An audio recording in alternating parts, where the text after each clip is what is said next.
7वी स्कॉलरशिपची परीक्षा देताय आणि तुम्हाला एक्सेल समीकरणे हे प्रकरण अवघड जाते का? तर आज आपण या ठिकाणी स्वाध्याय 32.2 पूर्ण सोडवून देणार आहे. त्यामुळे व्हिडिओ शेवटपर्यंत बघा. व्हिडिओ आवडला तर व्हिडिओला लाईक, शेअर आणि कमेंट करायला विसरू नका. आणि त्याचप्रमाणे जर चॅनलवर नवीन आणि पहिल्यांदाच असाल तर चॅनलला नक्की सबस्क्राईब करून बेल आयकॉन दाबा, जेणेकरून आपल्या अशाच नवनवीन व्हिडिओची नोटिफिकेशन तुम्हाला लवकरात लवकर मिळून जाईल. तर मग चला सुरुवात करूया पहिल्या प्रश्नाला. काय दिलेला आहे बघा प्रश्न या ठिकाणी. आमईकडील रुपये 360च्या रकमेत 50 रुपयाच्या नोटांच्या दुप्पट 10 रुपयाच्या नोटा आहेत. ठीक आहे.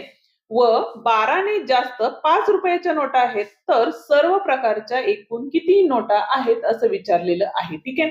काय करता येईल बघा. आता 50 रुपयांच्या किती नोटा आहेत या ठिकाणी. 50 रुपयांच्या नुसत्या किती नोटा आहेत. एक्स आहेत. बरोबर आहे. एक्स मानू आपण. तर 10 रुपयांच्या नोटा ह्या किती असणार आहेत. तर 50 रुपयांच्या नोटा जेवढ्या आहेत त्याच्या 2 पट असणार आहेत. ठीक आहे. आणि तिसरं काय आहे आपलं. तर 5 रुपयांच्या नोट आहेत. बरोबर आहे. 5 रुपयांच्या नोटा ह्या काय आहेत. तर 12 ने जास्त आहेत. म्हणजे एक्स अधिक 12 या ठिकाणी येणार आहे. ठीक आहे. आता एकूण रक्कम ही किती आहे. 360 आहे. बरोबर आहे.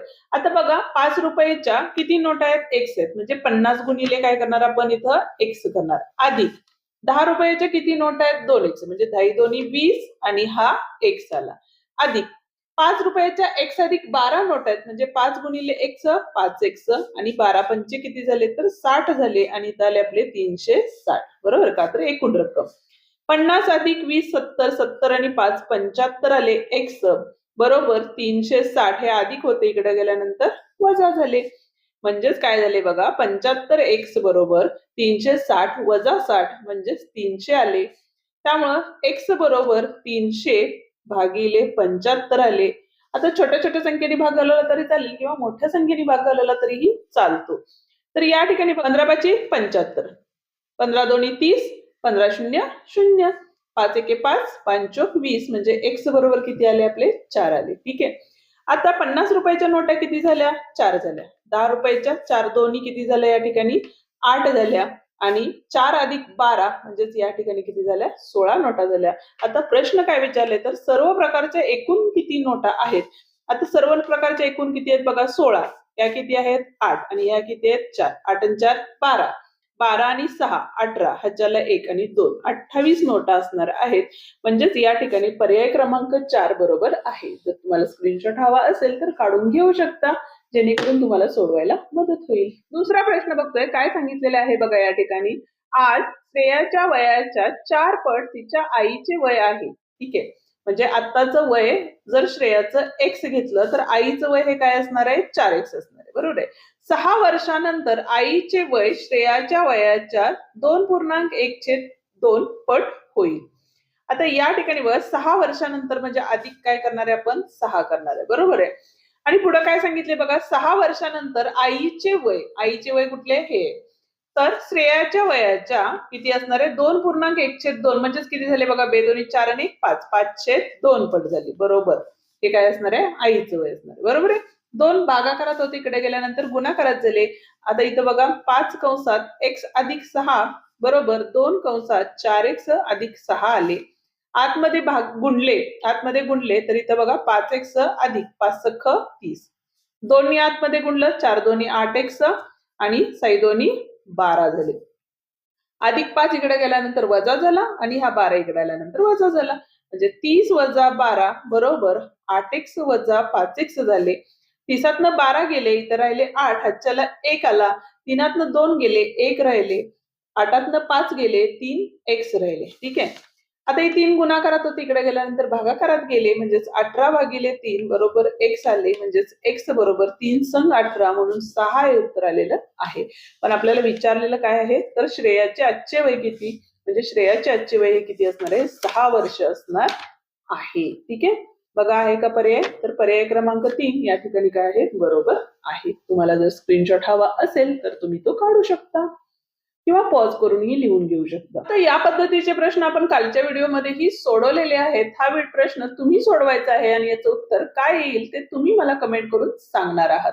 जाऊया आपण आता चौथ्या प्रश्नाकडे. पण त्याआधी अजूनही व्हिडिओला लाईक केलं नसेल तर व्हिडिओला लाईक करा. हाईप द्या आणि तुमच्या मित्रांनाही शेअर करा, जेणेकरून त्यांनाही या व्हिडिओचा फायदा होईल. चौथा प्रश्न काय दिलेला आहे बघा, तर पुढील समीकरणातील एकचल समीकरण कोणते असे विचारलेले आहे. आता एकचल समीकरण म्हणजे काय, तर एकतर एकच चल असतं त्यामध्ये आणि दुसरा गोष्ट त्याचा जो घात असतो तो काय कितीचा असतो, तर एक असतो, म्हणजे कोटी एक असते. ठीक आहे. आता या ठिकाणी बघा 3x - 4 आहे आणि 5 न जरी आतमध्ये गुणलं तरी 5x होणार आहे. त्यामुळे पहिलंच समीकरण यामध्ये काय आहे, तर एकचल समीकरण आहे. दुसऱ्यामध्ये बघा घात 2 आहे, त्यामुळे हे समीकरण नाही. इथं तिरकस गुणाकार केला तर x वर्ग होतो, इथं सुद्धा x वर्ग होतो. ठीक आहे. हे बेसिक गोष्टी आहेत. जाऊया आता आपण पुढच्या प्रश्नाकडे. प्रश्न काय आहे बघा, दोन क्रमागत ऋण संख्यांची बेरीज -45 आहे, त्यातील मोठी संख्या कोणती असं विचारलेलं आहे. ठीक आहे. तर आता या ठिकाणी बघा पहिली संख्या म्हणजे x घेतली तर आणि मोठी संख्या काय असणार आहे, x + 1 असणार आहे. क्रमागत येणाऱ्या संख्या शक्यतो आपण असंच घेतो. किती दिलेली आहे बेरीज यांची, -45. x 2x -45 -1, कारण अधिक होते इकडे गेल्यानंतर वजा झाली. म्हणजेच 2x बरोबर -46 झाले. x बरोबर वजा किती असणार आहे बघा, 46 भागिले 2 म्हणजे बेदोनी 4 बेत्रिक 6 वजा येणार आहे, कारण भागाकारामध्ये एकाचं जरी चिन्ह वजा असेल तरी उत्तराला वजा चिन्ह येतं. आता -23 ही छोटी संख्या आली. आता मोठी संख्या कोणती आहे बघा, x + 1 म्हणजेच काय झाले, -23 + 1 म्हणजेच काय असणार आहे, -22 ही संख्या असणार आहे. आणि ज्यावेळेला ऋण संख्या असतात त्यावेळेला -23 पेक्षा -22 ही संख्या मोठी असते. म्हणजेच या ठिकाणी पर्याय क्रमांक 2 बरोबर आहे. ठीक आहे. सहावा प्रश्न काय दिलेला आहे बघा, माझ्या आजीचे वय माझ्या बहिणीच्या वयाच्या तिप्पट आहे.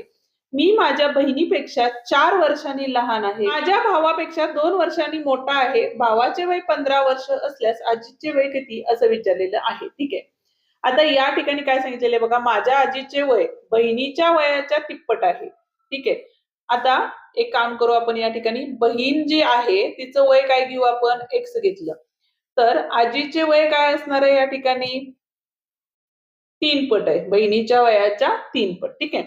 मी माझ्या बहिणीपेक्षा 4 वर्षांनी लहान आहे, म्हणजे माझे वय हे काय असणार आहे, माझ्या बहिणीपेक्षा 4 वर्षांनी लहान असणार आहे. माझ्या भावापेक्षा 2 वर्षांनी मोठा आहे आणि जो मी आहे तो काय आहे, भावाचे वय काय असणार आहे, x - 4 आणि माझ्या भावापेक्षा 2 वर्षांनी मोठा आहे. म्हणजे भावाचं वय हे काय असणार आहे, 2 वर्षांनी लहान असणार आहे.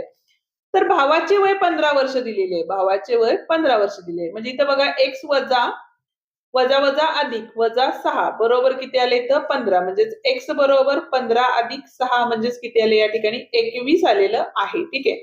x ची किंमत किती आली, 21 आलं. आजीचं वय काढायचं आहे, म्हणजेच गुणिले काय करायला लागेल, 3 करायला लागेल. म्हणजे 21 गुणिले 3 केले, 3 दुनी 6 म्हणजे 63 वर्ष हे काय असणार आहे, आजीचं वय असणार आहे.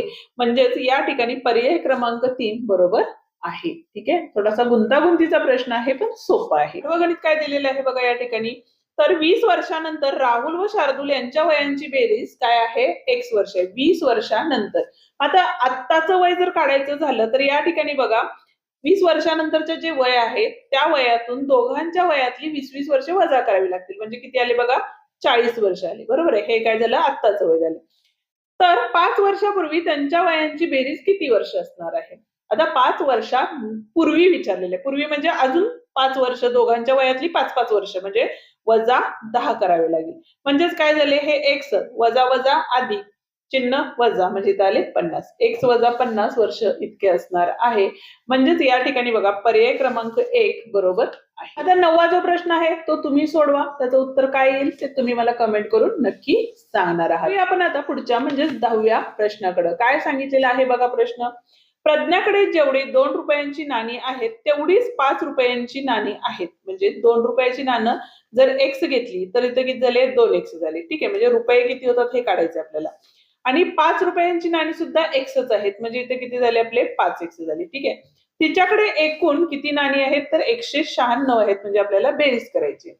तर तिच्याकडे असणाऱ्या 5 रुपयांच्या नाण्यांची संख्या किती असं विचारलेलं आहे. ठीक आहे. 5 आणि 2 7 झाले. ठीक आहे. बरोबर 196. x बरोबर 196 भागिले 7, 7 एके 7, 7 दोन्ही 14, 7 8 56. म्हणजे x बरोबर किती आलेले आहे, 28 आलेले आहे. आणि दोघांच्याकडे 2 रुपयाची पण 28च आहेत आणि 5 रुपयाची सुद्धा 28 नाणी आहेत. म्हणजे पहिला पर्याय या ठिकाणी काय आहे, बरोबर आहे. आता 11व्या प्रश्नाकडे प्रश्न काय दिलेला आहे बघा.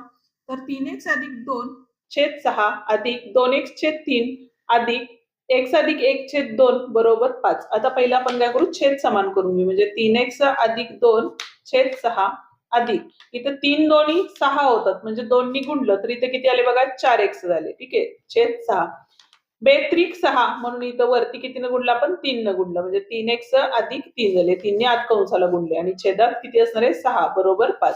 आता छेद सगळ्यांचा समान आहे, तो इकडे गेल्यानंतर गुणाकारात जाईल.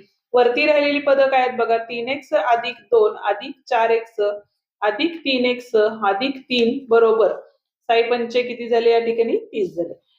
4 आणि 3 7, 7 आणि 3 10, म्हणजे इथे आले 10x बरोबर 30. 3 आणि 2 5 होते, इकडे आल्यानंतर वजा 5 झाले, म्हणजे 10x बरोबर 30 मधून 5 गेले, 25 राहिले. x बरोबर 25 भागिले 10. आता 25 भागिले 10 आहे का यामध्ये, नाही. तर जर छेदामध्ये 10 असेल, आपण काय करतो, एक चिन्ह दशांश चिन्ह देतो पाठीमागून एका संख्येनंतर, म्हणजे 2.5 उत्तर असणार आहे. म्हणजे पर्याय क्रमांक 2 या ठिकाणी बरोबर आहे. ठीक आहे. 12वा प्रश्न काय आहे बघा, इथं 17 गुणिले 19 गुणिले 4 भागिले यम दिलेला आहे आणि बरोबर 161.5 दिलेलं आहे. ठीक आहे, एक काम करू शकतो बघा, हा यम इकडे घेतला आणि 161.5 खाली घेतले, म्हणजे 17 गुणिले 19 गुणिले 4 भागिले 161.5 बरोबर यम असणार आहे. ठीक आहे. आता या ठिकाणी एक काम करू शकतो आपण, 19 ने भाग घालवला तर इथं बघा 19 एके 19, 19 8 किती होतात, 152 होतात. बरोबर आहे. राहिले किती आपले या ठिकाणी, तर 9 राहिले. आता किती होतात बघा, 19 5 किती होतात, 95. बरोबर आहे, म्हणजे 8.5 आले. आता 17 एके 17, 17 5 85, म्हणजे 0.5 आले. म्हणजे यम बरोबर 4/0.5. हे काम करू, दशांश चिन्ह काढून टाकला तर गुणिले 10 करतो आपण, म्हणजेच या ठिकाणी बघा 40 झाले, भागाकारात 5 आले, 5 एके 5, 5 40, म्हणजे उत्तर किती असणार आहे या ठिकाणी, 8 हे उत्तर असणार आहे. आहे का पर्याय या ठिकाणी, तर चौथा पर्याय आहे, दशांश चिन्ह 0 आपण लिहू शकतो. ठीक आहे, म्हणजे चौथा पर्याय या ठिकाणी बरोबर आहे. आता 13वा प्रश्न काय सांगितलेला आहे बघा, 0.3a वजा, आता इथे बघा 0.3 आहे. ठीक आहे, आणि खालीचा दशांश चिन्ह काय, 0 0 आणि 6, म्हणजे 0.006 आहे, म्हणजे इथे एक 0 घेऊ शकतो आपण. आता या दोघांची वजाबाकी केली तर इथे राहिले 4, इथे राहिले 2, इथे 0 आणि इथे 24, म्हणजे 0.24 बरोबर 0.a आहे इथं आलंय 12. ए बरोबर किती असणार आहे, 0.12 भागिले 0.24, म्हणजेच या ठिकाणी सेम अंक असल्यामुळं 12 एके 12, 12 दोन्ही 24, म्हणजे 1/2 हे उत्तर असणार आहे. जर दशांश चिन्हामध्ये असेल तर ए बरोबर किती असणार आहे बघा, तर 0 आणि इथं आले 5, 0.05, म्हणजे तिसरा पर्याय या ठिकाणी काय असणार आहे, बरोबर असणार आहे. ठीक आहे, आणि त्याचप्रमाणे जो 14वा प्रश्न आहे नोटांचा, तो तुम्ही सोडवायचा आहे. जर नाही सुटला तर तशी मला कमेंट करा, आपण नेक्स्ट व्हिडिओमध्ये तो प्रश्न सोडवून देऊया. हा व्हिडिओ या ठिकाणी संपतो. आजचा व्हिडिओ तुम्हाला कसा वाटला ते कमेंट करून नक्की सांगा. व्हिडिओ आवडला तर व्हिडिओला लाईक, शेअर आणि कमेंट करायला विसरू नका. आणि त्याचप्रमाणे जर चॅनलवर नवीन आणि पहिल्यांदाच असाल तर चॅनलला नक्की सबस्क्राईब करून बेल आयकॉन ही दाबा, जेणेकरून आपल्या अशाच नवनवीन व्हिडिओची नोटिफिकेशन तुम्हाला लवकरात लवकर मिळेल. धन्यवाद.